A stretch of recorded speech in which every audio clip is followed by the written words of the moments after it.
Bienvenue, mesdames, messieurs, et merci pour la confiance renouvelée.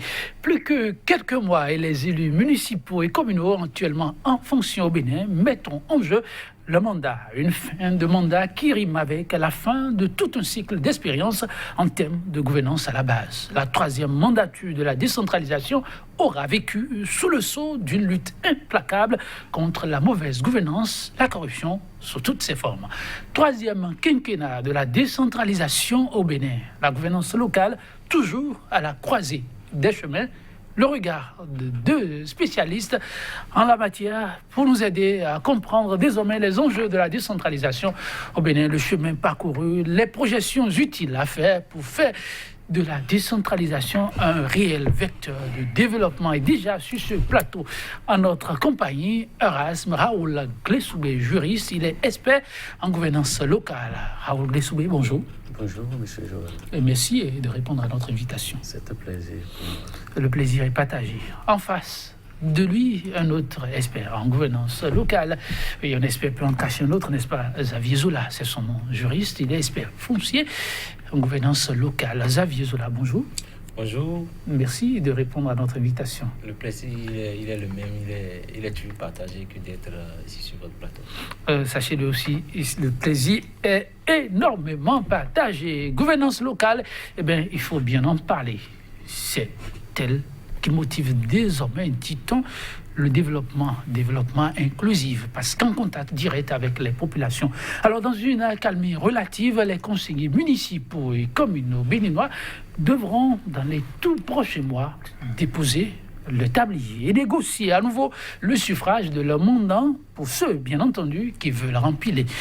Une fin de mandat, mesdames, messieurs, qui pour nombre d'acteurs du milieu de la décentralisation appelle tout de même à des méditations profondes sur les choix opérés hier, les exploits que l'on a pu avoir, mais aussi les déboires, ensuite se projeter dans l'avenir. Alors, 15 ans, comme on peut le dire, de décentralisation, bientôt 2 décennies, Xavier Zola, peut-on dire, un moment de grand bilan. Pour vous, des aspects qui vous auront le plus marqué durant ce parcours, si vous devez les énumérer, avant qu'on ne revienne à fond dans le sujet, que diriez-vous?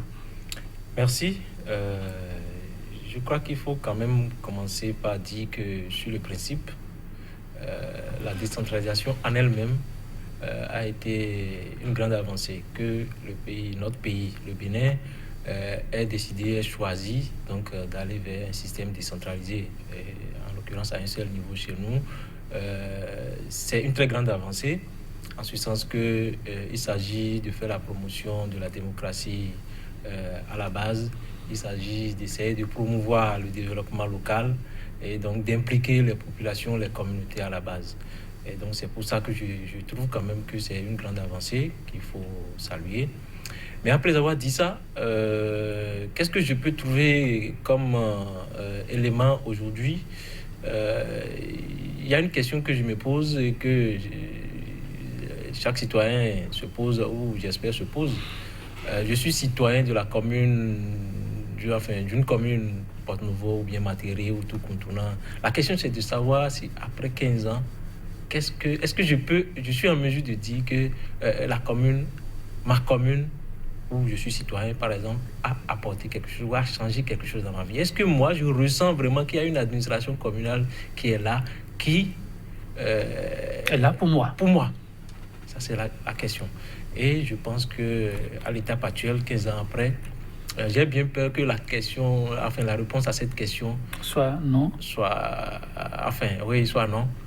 Bon, votre média, vous pouvez, Sika TV peut peut-être faire un sondage ou bien descendre dans les rues. On est là-dessus. Mais je crois que c'est là le grand, au-delà des discours, des principes, au-delà de la mise en place des organes, des conseils communaux et tout. Quel est l'impact aujourd'hui sur la vie du citoyen? Et donc c'est ça en fait qui nous a amené après sur les questions d'état civil, d'éducation, d'aménagement du territoire, enfin de promotion économique et tout. Et donc, moi, j'estime que je ne vais pas dire non, que c'est pas bien, que rien ne s'est passé, que l'horizon est noirci. Non, c'est pas. Mais quand même, je crois que cette question qui est majeure a une réponse qui ne réjouit pas. Et ça part aussi du fait qu'après avoir décidé de la décentralisation, la question c'est de savoir quelle était la vision que cachait notre décentralisation dans ce pays. Et est-ce que tous les acteurs, les citoyens par exemple, ou tout au moins les élus, ceux qui prenaient des responsabilités, ceux qui commençaient à s'engager, est-ce qu'ils partageaient vraiment cette vision pour espérer qu'on arrive vers vraiment des objectifs communs partagés dans l'intérêt donc de la nation, dans l'intérêt donc du citoyen. Donc c'est ce genre de questions, c'est ce genre de choses sur lesquelles je pars et je trouve que il y a beaucoup à faire, beaucoup à améliorer. Maintenant, nous allons rentrer peut-être dans les détails maintenant pour voir peut-être après ici et là qu'est-ce qui s'est passé. Mais quand même d'un point de vue global, je trouve qu'il y a beaucoup à améliorer, il y a beaucoup à revoir. Beaucoup à faire, beaucoup à revoir. En tout cas, on est là pour ensemble apprécier et voir ce qu'on peut apporter de plus sur ce qui a été déjà fait. Raoul Glessoubé, oui, un regard dans le rétroviseur. Merci. Je crois qu'en termes de bilan, je dirais, moi, que je vois le verre à moitié plein et à moitié vide. C'est ça. Moitié plein parce que je note que l'option de la décentralisation qui a été faite à la conférence nationale est mise en œuvre à travers les élections locales depuis 2002-2003. À ce jour, il n'y a pas d'interruption, même si en temps il y a eu prolongation du second mandat. Je crois que là-dessus, on note un engouement au niveau des élus à contribuer au développement de leurs localités respectives. Je note qu'il y a une démocratie participative à la base, à travers laquelle les populations elles-mêmes élisent leurs responsables, leurs gouvernants locaux. Malgré les interférences intempestives des pouvoirs exécutifs successifs depuis 2003, il y a quand même une avancée en termes de mise en œuvre de la décentralisation à ce jour.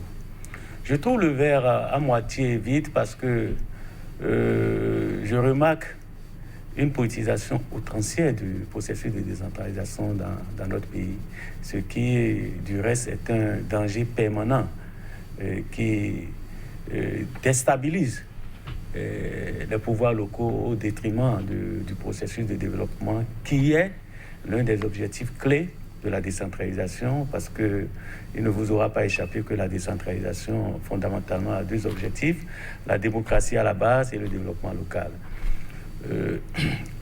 Verre à moitié vide parce que aussi ces gouvernants sont enclins à la mauvaise gouvernance, ces gouvernants locaux. Ouais. Donc si on enlève ces écueils, ces faiblesses de la décentralisation en termes de politisation et en termes de mauvaise gouvernance par endroit, on peut considérer que le processus de décentralisation fait son chemin. Et c'est à saluer. Ok, heureux ce qu'on entend ce matin déjà, à savoir que oui, l'option, elle est heureuse. Maintenant, est-ce qu'elle n'impacte en elle-même cette option, bien entendu, le quotidien des Béninois, des citoyens, puisque l'objectif est le développement à la base, la démocratie à la base. Mais là-dessus, deux handicaps majeurs, quand je vous suis un peu, la question de la gouvernance elle-même, la bonne, mais teintée beaucoup plus des pratiques de mauvaise gestion, et aussi la question d'interférence politique à outrance. Je suis tenté de surfer sur ces deux plans-là, ces écueils-là. Quand on prend ces écueils, d'abord la question de la gouvernance, qu'est-ce qui crée le plus le problème? Les élus qu'on a connus jusqu'à présent sont plus portés à penser à eux qu'à leur mandant. Le problème se pose sous quel angle? Ou de méconnaissance de test pour les expériences qui sont les vôtres? Oui, Moi, je pense que je vais peut-être beaucoup prononcer ce mot ici, et vous allez me le permettre.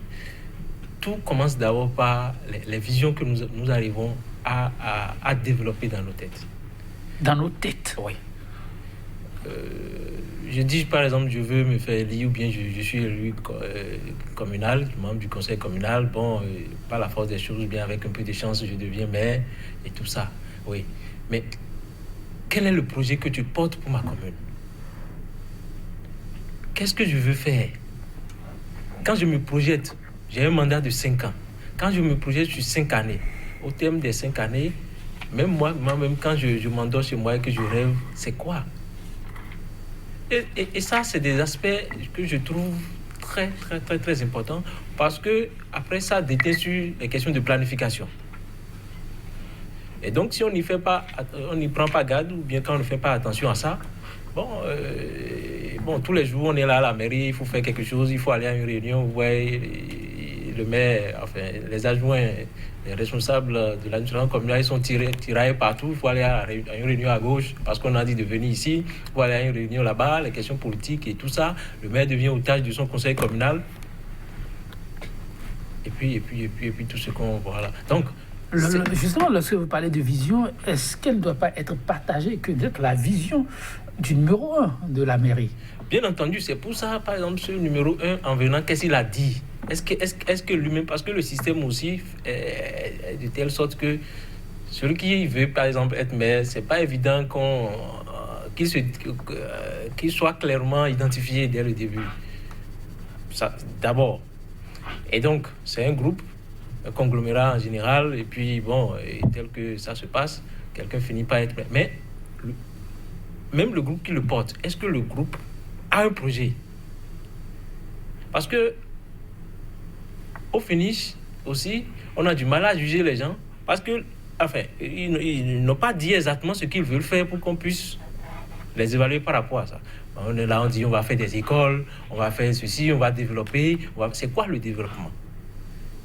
Ouais. Donc, tout cela fait que dans la réalité, après, la gestion du quotidien l'emporte, et les questions politiques l'emportent. Par ailleurs, vous retrouvez des maires, c'est comme si on lui a offert, c'est sa part du gâteau qu'on lui donne, il en fait ce qu'il veut, ou carrément, dans le cas où le maire vraiment devient un esclave du système, de son conseil communal, il n'a pas les marges de manœuvre, on n'arrive jamais à lui donner les moyens qu'il faut. Donc, il y a tout un contexte qui fait qu'il n'y a pas vraiment de lisibilité. Bon, les tests ne sont ce qu'ils sont. Et c'est les hommes qui vont les appliquer. C'est les choix que les hommes vont faire dans l'application donc, de ces tests. C'est ça aussi qui déterminera les résultats qu'on pourrait avoir. Et donc, je veux dire que, in fine, la question de la vision que nous devons qui doit pouvoir être développée par rapport à la gestion donc, de nos localités, les questions de planification qui doivent pouvoir nous amener à réaliser cette vision que nous développons, c'est des points qui nous ont vraiment manqué et qui ont fait que, on a fait des choses, pas à coup, on fait des choses comme on peut, il y a peut-être de la bonne volonté, certains vraiment font peut-être preuve de très bonne volonté et font ce qu'ils veulent, mais finalement, tout ça nous conduit où?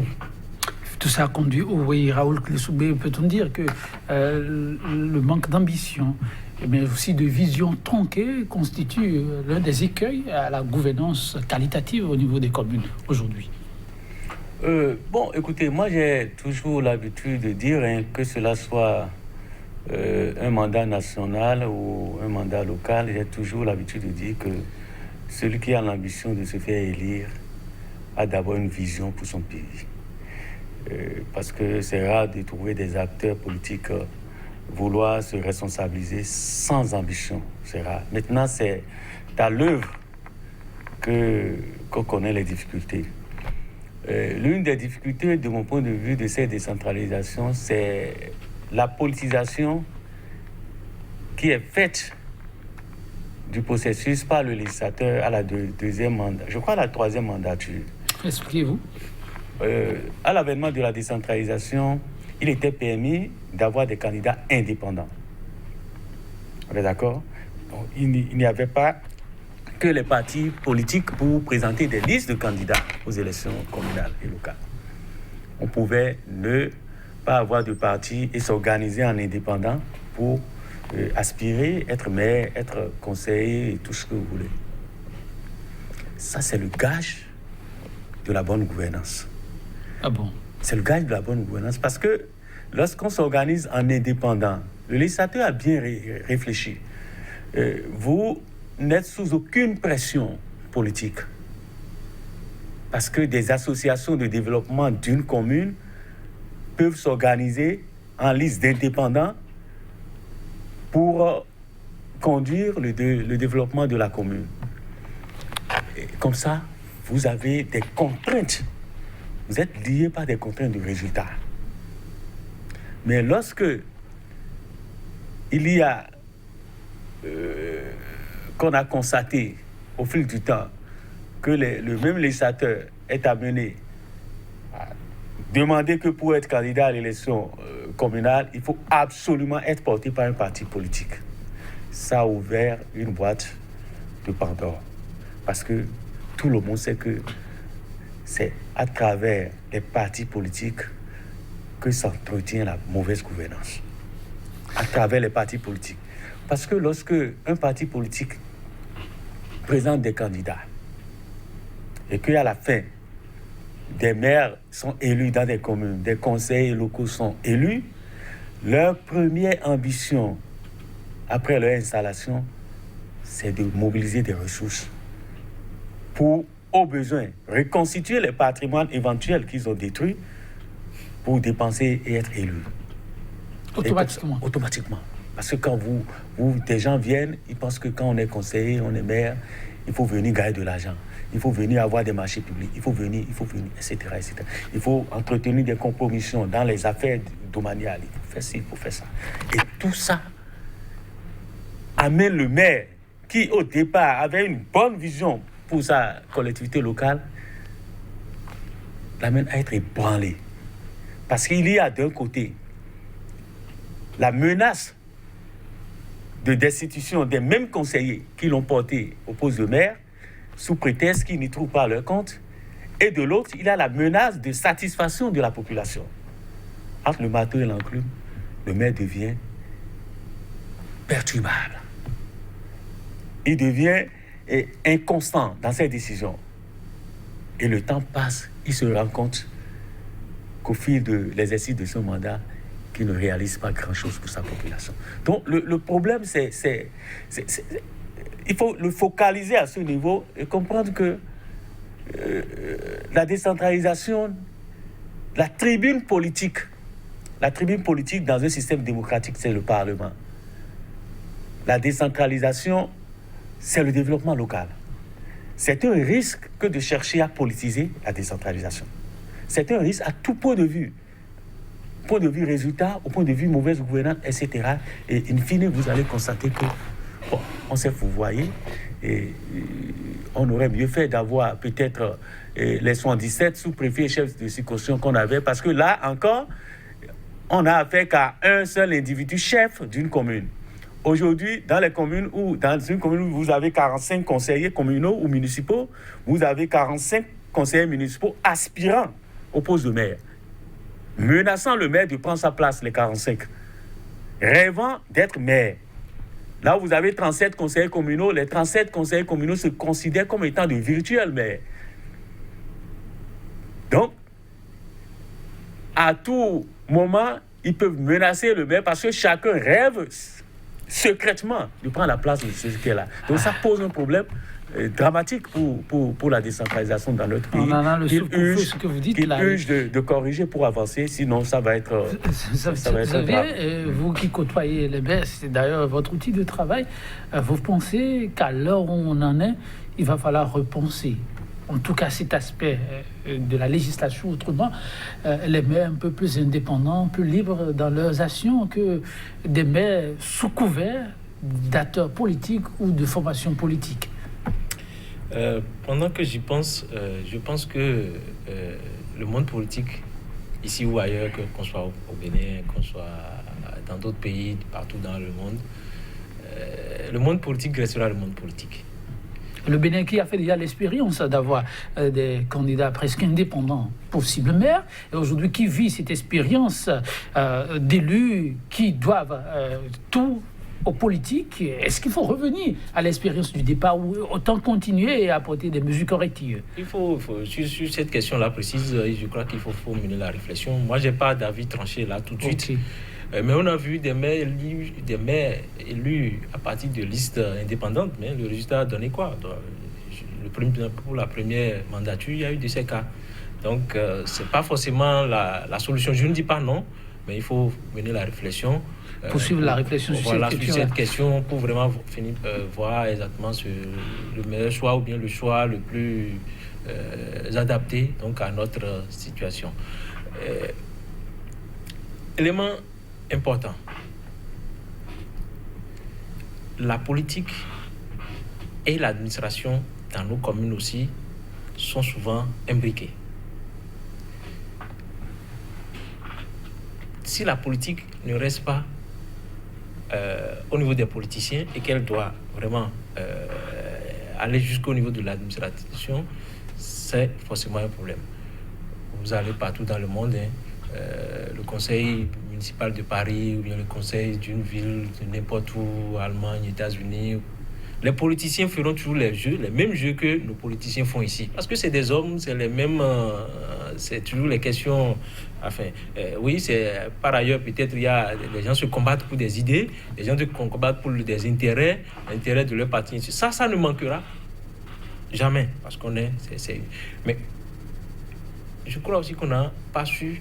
Et ça, peut-être, ce n'est pas un problème dans nos communes seulement, c'est peut-être de manière générale dans notre pays. L'administration, il faut qu'on arrive à la décrocher vraiment des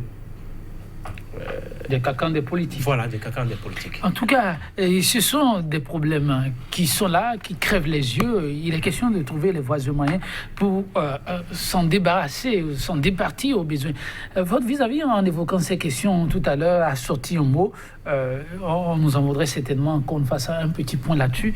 Il y a ce grand vent qui a soufflé sur ces communes, vent de destitution qu'on a vécu. Aujourd'hui, on est presque à l'heure du bilan, puisque c'est presque l'accalmie. Quand vous faites le point, qu'est-ce que vous en dites? Bon, la destitution, c'est un mécanisme prévu par les tests. Et donc, si c'est prévu, c'est que potentiellement, ça pourrait survenir. Moi, je reviens de la France, du nord de la France. J'ai vu d'ailleurs le plus jeune maire de la France, je crois, il doit avoir 25, 27 ans ou un truc comme ça, qui vient d'être destitué. Parce qu'on l'accuse de mauvaise gestion. Bon, il aurait passé des marchés et puis ce serait sa maman ou sa tante qui aurait gagné le marché, des trucs comme ça.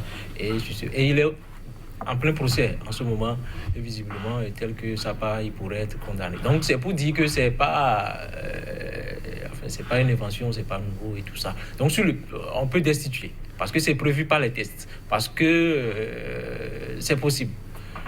La question c'est peut-être le rythme ou bien le contexte, tout ce qui s'est passé, ou bien, enfin, on a peut-être des appréhensions que telle personne, enfin, qui avait quelque chose, ou bien des problèmes particuliers avec certains qu'il fallait peut-être mettre de côté. Bon, ça, nous sommes en politique, et quand les acteurs politiques se battent, bon, chacun cherche toujours les moyens donc pour mener ça. Aujourd'hui, quand vous faites ce point, vous dites mais c'est malheureux, que ça a été c'est malheureux. En termes d'impact. Oui, c'est malheureux. Moi, j'ai vécu une destitution de l'intérieur.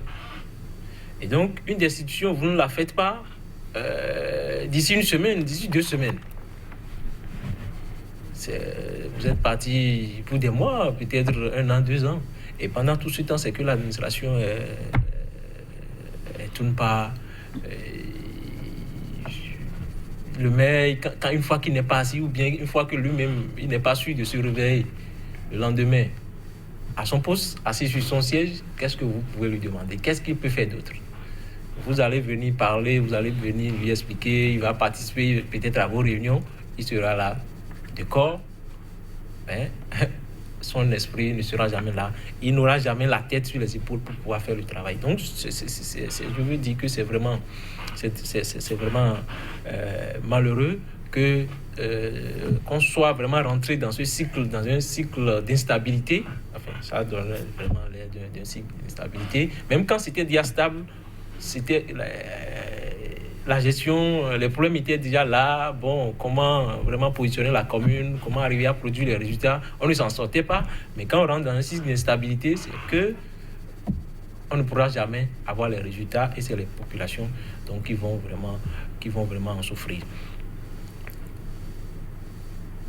À partir du moment où on commence par reprocher des éléments à une gestion, ça on ne peut pas aussi le refuser.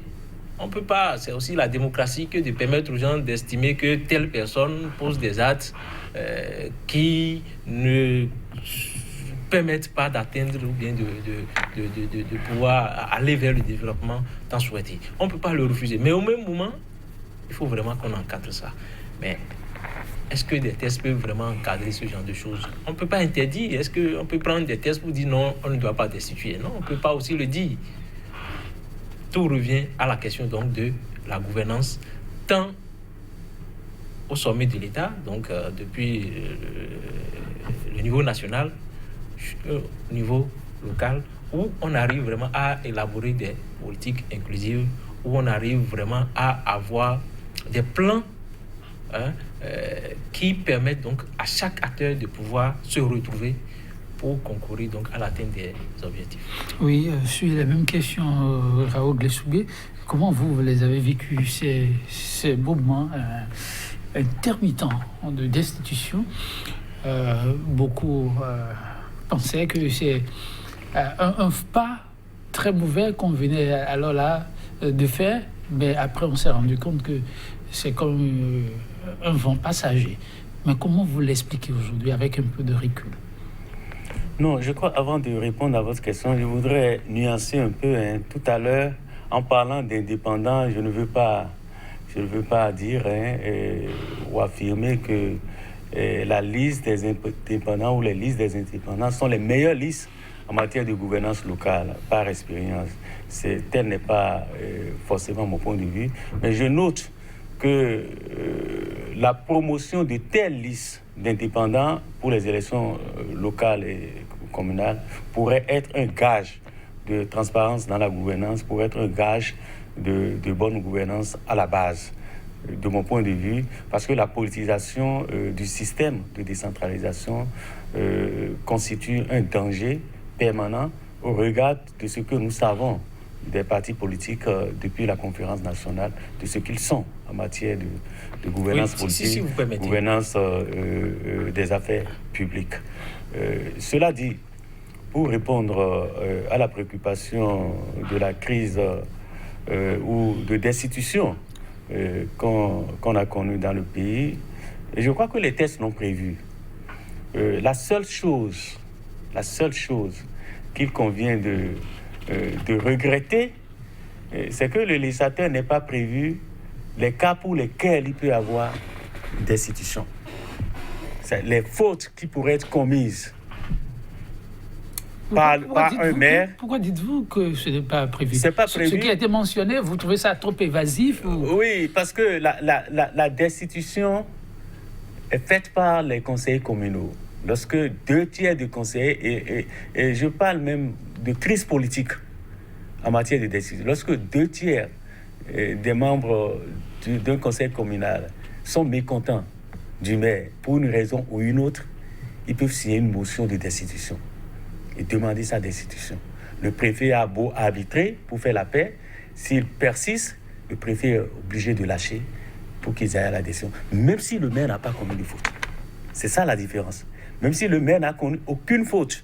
Le cas qu'il a évoqué, et M. Zola, concernant la France, il a bien fait de dire que le maire qui est dans la tourmente de destitution et du procès a commis des fautes. Il lui a reproché des fautes. Vous voyez? C'est bien. Mais ici au Bénin, tel que les tests l'ont prévu, les conseils n'ont pas à justifier la faute commise par le maire avant de demander sa destitution. C'est ça. Ce qui, en revanche, n'est pas la même chose pour les cas de révocation en Conseil des ministres. Pour les cas de révocation, il faut que le maire commette une faute lourde. Et la liste des fautes lourdes est prévue par le législateur. Donc, la destitution est purement politique. Purement politique. Donc, c'est ça l'insuffisance. Oui. De sorte que quand vous faites le point, il peut arriver que des maires aient commis des fautes pour que les conseillers réclament ou demandent sa destitution, comme il peut aussi arriver que les maires n'aient commis aucune faute avant que des conseillers communaux, pour une raison ou une autre. Je vous donne un exemple qui forcément peut ne pas être avéré, même si on peut le justifier. Lorsqu'il y a un changement de régime,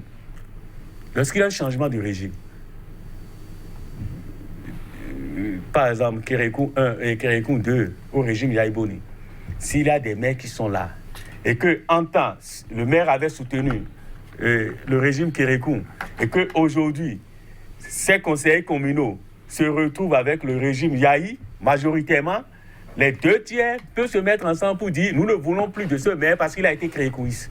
La même situation peut se vivre au temps de l'actuel régime, régime du président Patrice Talon. Les maires qui ont été élus sous l'égide du régime Yahi Boni et qui ne portent pas la vision du régime Talon peuvent être menacés de destitution ou peuvent être destitués par des conseillers qui se retrouvent dans la majorité présidentielle du régime Patrice Talon, sans faute. Sans faute. Vous parlez là des tests, mais on a connu des événements très douloureux pour les communes, ça il faut le souligner, mais c'est des cas où on a entendu parler de maires trempés dans des dossiers de malversation. Oui, non, j'en conviens. C'est pourquoi je vous disais, il peut arriver que la destitution soit justifiée par des fautes commises par le maire, tout comme il peut arriver que la destitution ne soit justifiée par aucune faute. Et là, elle est purement politique. Nous ne sommes pas contents du maire. Le maire n'est plus de notre bord.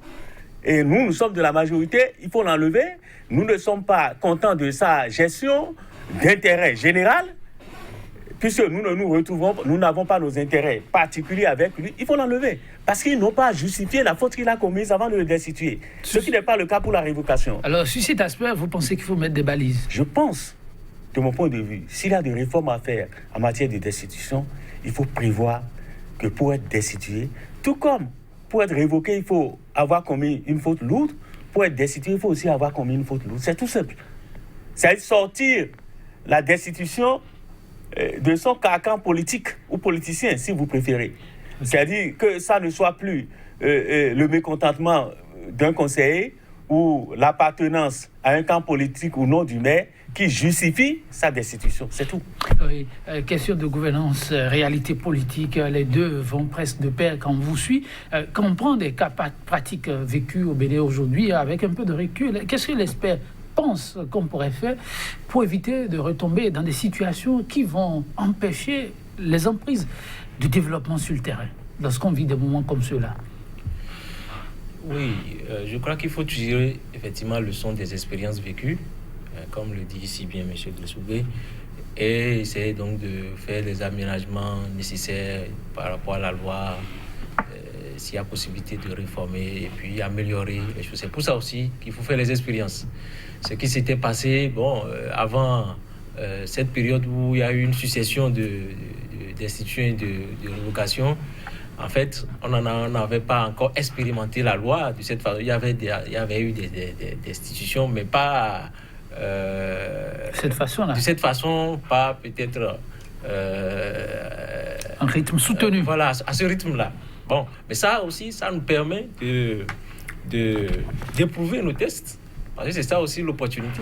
Si on a des tests, il faut les éprouver et maintenant tirer les leçons donc pour améliorer. Donc s'il faut mettre des balises, moi pourquoi pas, il faut mettre des balises.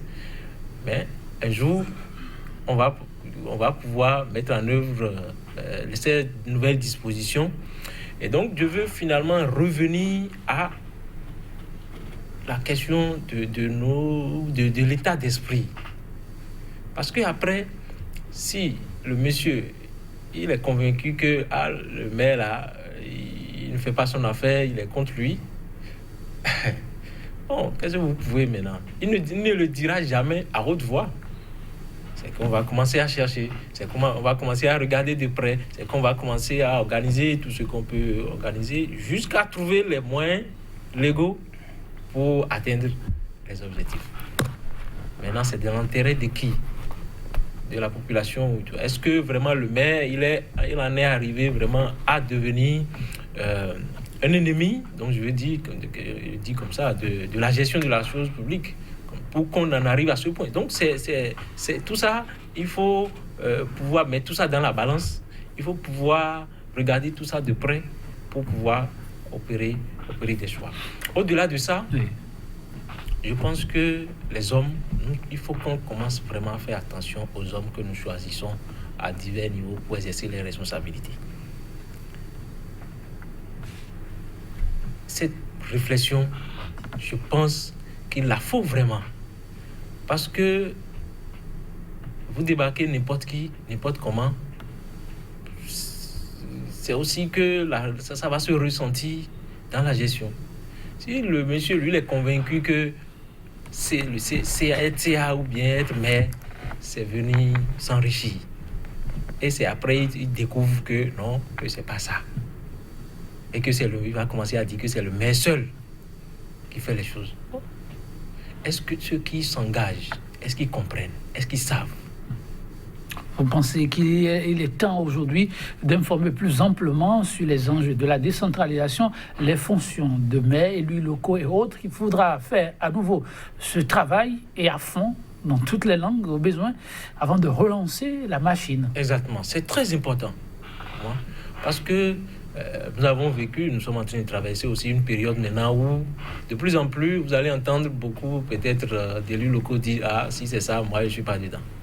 Ah, moi j'ai investi, comme M. Gressoubé essayait de l'expliquer tout à l'heure, parce que j'attendais faire retour sur investissement et peut-être quand je retrouve mon capital, je vais pouvoir aller de l'avant. » Mais aujourd'hui, il y en a qui commencent à se rendre compte que quand on dit, par exemple, le chef de village ne doit plus poser tel acte, par exemple. Il y a des actes qu'on dit que le chef de village ne doit plus faire. Alors que tous les yeux sont rivés sur là, on sait que quand on fait ça, il y a des ressources.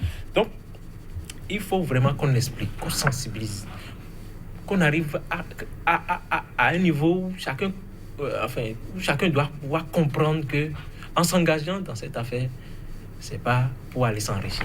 Si on veut s'enrichir, oui, il faut aller faire le commerce ou bien il faut aller faire quelque chose d'autre que d'aller vraiment de ce côté-là. En tout cas, c'est important à savoir avant de s'engager, ce dans quoi on s'engage. Alors, s'il y a eu un cas de départ fracassant qui a fait grand bruit, c'est bien le cas de Cotonou, ça c'était le vent de la révocation, de destitution, je sais bien cela.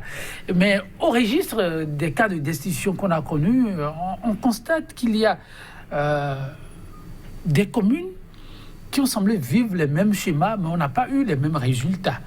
C'est-à-dire qu'après, les gens se sont inspirés des erreurs commises et ont apporté les réponses qu'il faut pour ensuite vivre des moments de stabilité en dépit de tout ce que l'on a connu. J'ai envie de poser la question un peu comme ça.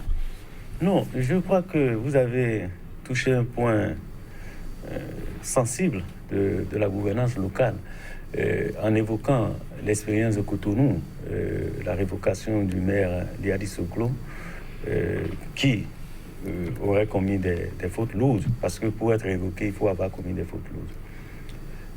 Mais dans le même temps, l'impression qu'on a, c'est que il y a une sorte de déséquilibre d'application des tests en faveur ou en défaveur d'un maire ou d'un tel autre. On a l'impression, dites-vous. On a l'impression. Je donnerai un exemple. C'est celui de la commune de Zayandou. La commune de Zayandou. Vous voyez, moi j'ai pris connaissance d'un rapport conjoint de l'inspection générale des finances et de l'inspection générale des affaires administratives sur la commune de Zayandou. Ce rapport date de 2017. Mais quand vous lisez ce rapport, vous tombez des nues. Mauvaise gouvernance sur toute la ligne, faute lourde. Bien détaillé, le rapport. Les inspecteurs, en fin de compte, ont fait des recommandations. Première recommandation, ils ont demandé au ministre de la décentralisation de transférer le dossier au ministère de la Justice pour saisine du juge. Sur le rapport, ça veut dire que c'est critique. Deuxième recommandation, ils ont demandé que le ministre des Finances enclenche une procédure disciplinaire sur des cadres des services des impôts de la commune. Ainsi de suite. Mais ce rapport, juste là, aucune de ces recommandations n'est mise en œuvre à ce jour. Depuis 2017, le maire est en place et son équipe est en place. Aucune sanction n'a été infligée à qui que ce soit. De sorte qu'on se dit, mais dans le même pays où le gouvernement a cru devoir révoquer un maire pour des présomptions de faute lourde, que dans le même pays, alors que ces fautes sont avérées parce que sanctionnées par un rapport, sanctionnées dans un rapport qui existe, les corps de contrôle, les meilleurs corps de contrôle que nous avons dans ce pays, c'est les inspections générales des finances et de l'administration générale. C'est vrai. Mais non, allez-y. Je vais finir. Mais lorsque ce rapport sort et qu'on n'applique pas les recommandations, pour situer les responsabilités. Je ne dis pas forcément que c'est le mec en place qui est en faute.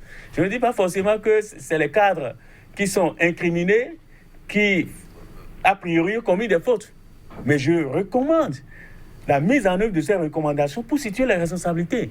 Et c'est ça qui va peut-être garantir la bonne gouvernance dans nos collectivités locales. Parce que j'ai dit au demeurant que la bonne gouvernance qu'on recherche au plan national, les avant-gardistes de cette bonne gouvernance, c'est les collectivités locales. Forcément, ça remonte. Oui, mais ce cas, je ne sais pas si vous en avez vraiment entendu parler, c'est vrai, il y en a qui ont fait largement écho, même on est sur ce dossier. Le silence autour d'un rapport comprend autrement, est-ce qu'il faut y voir une main politique ou peut-être une reconversion des acteurs à qui on a reproché des choses et donc de leurs attitudes, on s'est dit, mais pourquoi aller encore sur une piste comme celle-là ? C'est une question. S'il y a un rapport, le rapport tombe sur la table de qui de droit. Il lui revient à lui d'analyser ce rapport et donc de prendre les dispositions qu'il estime nécessaires et utiles. Ça, là où je suis, je ne saurais vraiment apprécier. Il faut vraiment que la personne concernée ou ceux qui reçoivent le rapport puissent se prononcer pour dire pourquoi ils ne donnent pas suite ou bien. Peut-être aussi qu'ils font des initiatives. Peut-être qu'ils ne sont pas... Depuis 2017. Bon, oui. Ceci dit, je crois que c'est déjà très bien que de documenter les choses. Si un rapport existe, c'est que ça existe. Et que des gens ont signé, des gens ont écrit des choses dedans. Donc, c'est pas que... certainement, je fais confiance à M. Kressoubé qui ne peut pas balancer quelque chose comme ça. Donc, il y a un rapport.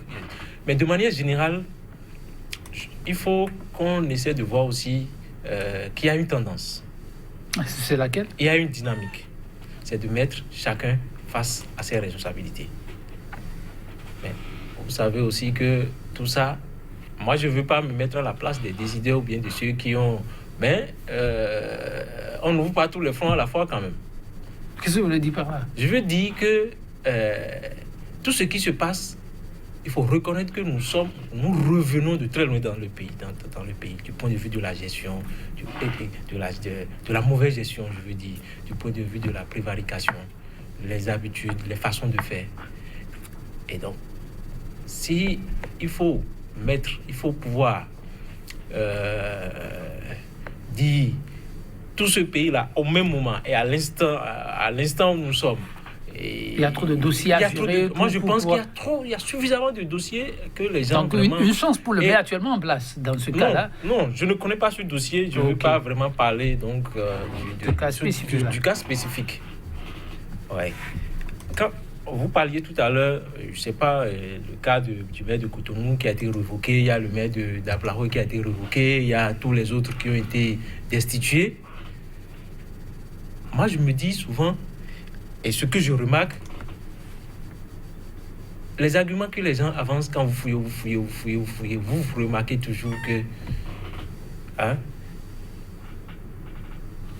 les gens, enfin les concernés, les acteurs qui sont indexés, ils sont souvent, enfin, il y a toujours souvent quelque chose qu'on finit par leur reprocher de manière objective. Même si après, bon, on peut vraiment faire toutes les analyses qu'on peut faire. Raoul Gressoubé et Xavier Zola, oui. on dit que ce que nous disons là, c'est bien intéressant, mais de prendre plutôt l'engagement qu'on se retrouve sur le plateau. Déjà. Oui, qu'on se retrouve sur le plateau un autre jour. Je ne sais pas, c'est de nouvelles directives qu'on retrace. C'est pourquoi on n'a pas souvent envie de venir à votre invitation.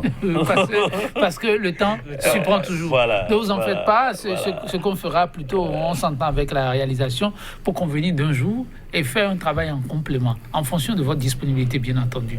Par rapport à l'enjeu qui est devant nous, parce qu'il s'agit de développer la base, et la base, une fois développée, c'est que le sommet prend avec. Alors, sur ces enjeux-là, qu'est-ce que vous pouvez dire en une phrase, comme grand défi désormais? Non, moi je pense que le défi, c'est qu'il faut qu'on repense notre système de décentralisation. Le défi, c'est qu'on arrive à mettre les communes au service du développement local, au service du progrès social, qu'on arrive à impacter chaque citoyen. Merci beaucoup, et Raoul Gressoubé. Non, je pense que je dirais relativement la même chose, qu'il faut repenser la décentralisation. J'ai été écœuré par le code électoral qui a été voté et qui demande maintenant, alors qu'on parle de démocratie à la base, qu'il faut avoir une liste qui candidate dans les 546 arrondissements du pays et qu'il faut avoir 10% au plan national pour être attributaire du siège au plan local. Et au même moment, nous voulons une démocratie à la base. Est-ce qu'on est obligé de nationaliser une élection locale, une élection de proximité? C'est une problématique. Ça continue de me déranger. Je ne sais pas dans quel sens nous voulons aller en prenant des tests du genre. Je vous remercie. Merci à vous, Raoul Gressoubé. Merci également à vous, Xavier Zola. Chers téléspectateurs, toutes nos excuses. C'est dit. Seulement, tout de suite, on ne pourra pas vous dire quel jour. Nous allons voir nos invités convenir de ce jour et venir vous le communiquer. Ce n'est qu'un premier numéro. Bien d'autres suivront parce que le problème se pose. Et puisque le Bénin va vers son développement, un grand rendez-vous à ne pas manquer, on ne saurait le faire sans les acteurs concernés. 100% Bénin pour le numéro du jour, ce sera donc tout. Je vous fausse compagnie sur cette citation du grand homme d'État africain Nelson Mandela. L'honneur, dit-il, appartient à ceux qui jamais ne s'éloignent de la vérité, même dans l'obscurité et la difficulté. Prenez soin de vous. À très bientôt.